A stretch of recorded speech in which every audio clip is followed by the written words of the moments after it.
Okay, carrying on with my Blitz reviews here. This one is New York 2140 by Kim Stanley Robinson. I've never read anything by this chap before. I do know he's written the Mars trilogy, which is like Red, Green, Blue Mars, which went down really, really well. This is his latest book. It was out a couple of months ago, and I have to say I saw it in Waterstones and was kind of hooked by the cover alone. It's beautiful, and you know, I mean, that's enough. I was hooked by that. The other thing that caught my eye is the fact that this guy is known for writing quite hopeful future sci-fi books.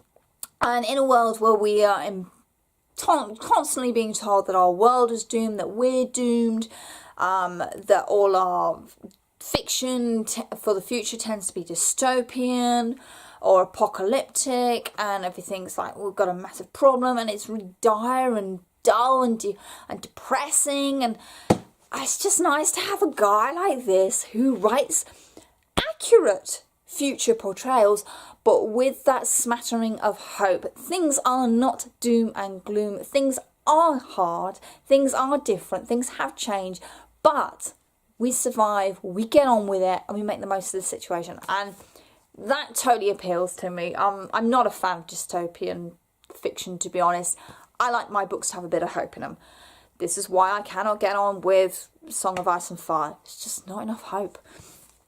Okay, so New York 2140 is told from various viewpoints, including a very witty, sarcastic character called The Citizen. It is set in 2140 and the world has flooded. If you haven't guessed by the cover, there have been two major flood points in history, and this follows the inhabitants of one tower block in New York, in Lower Manhattan. They're in the Met Tower, and we follow these characters as they try and get on with their lives whilst being hampered slightly. It starts off with two coders who live on the very top floor in a tent because they've been recently displaced from their previous tower. They come up with this theory, and one of them sends out a code which causes a blip in the system, and the next thing they are known, they are taken. Don't know where, don't know who by or anything, they're just taken. And this is the start of this story. The inspector in the tower is told that these guys have gone missing. The security cameras went down for those 2 hours. So the caretaker of the building is like, well, what's going on? And the housing manager of the tower is like, okay, well, we need to find them. So that's kind of the setup and the premise. What this story does, though, is tell a lot more about the wider world and society and how things are working, and it's a big reflection on how things are now in our world, particularly with capitalism and this love of money, that money controls everything and everybody's happy if they have more money. And it's great reading the Citizens chapters because he's just like, here you go. This is what it is, and if you don't like it, just skip this chapter and carry on with the main plot.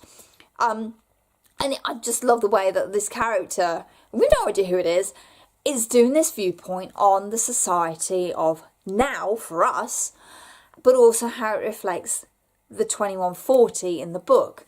And I think that's great. There's also good social commentary on climate change and, you know, do we do something about it? Do we not do something about it? Do we try and help now we've made this mess? And so that's really all interesting. And a lot of that plot line is followed through this lass called Amelia Black, who is a cloud star. Most things are done through the cloud, which obviously is the wide web. And she travels around the planet helping migrating animals, and she records this all through her show, and so we see a lot of the climate change and how it's affecting the world through her eyes.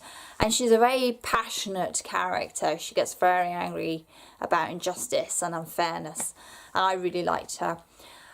There's also the look at the politics, because obviously things do go from bad to worse. We do experience a major event in this book and how it affects different people within New York City.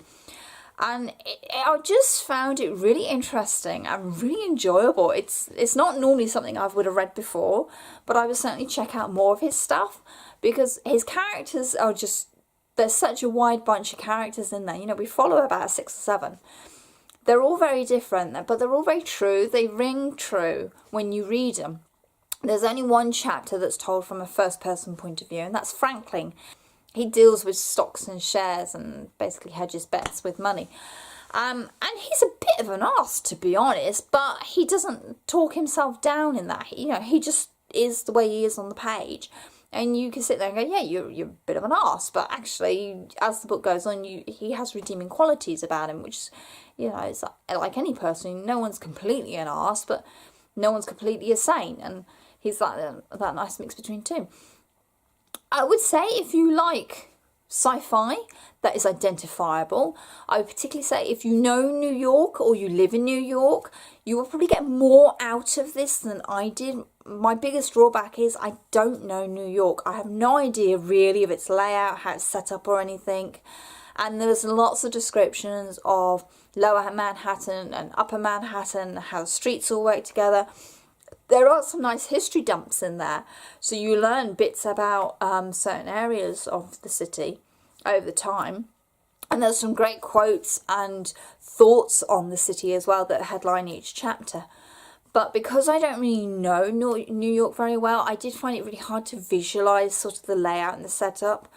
It does help that things are slightly different because obviously the flood waters have risen. But there's a lot of description about how New York is and how it's changed and how the floods have changed it and how people are now setting up. And I find that a bit hard to hold all that in my head without having an actual base to put it on in the first place. But yeah, if you're a New York fan and you like sci-fi and you like hopeful sci-fi and you're interested in sort of where we're going to be in a few hundred years' time, this is a very realistic look at what could happen. You know, sea levels are rising.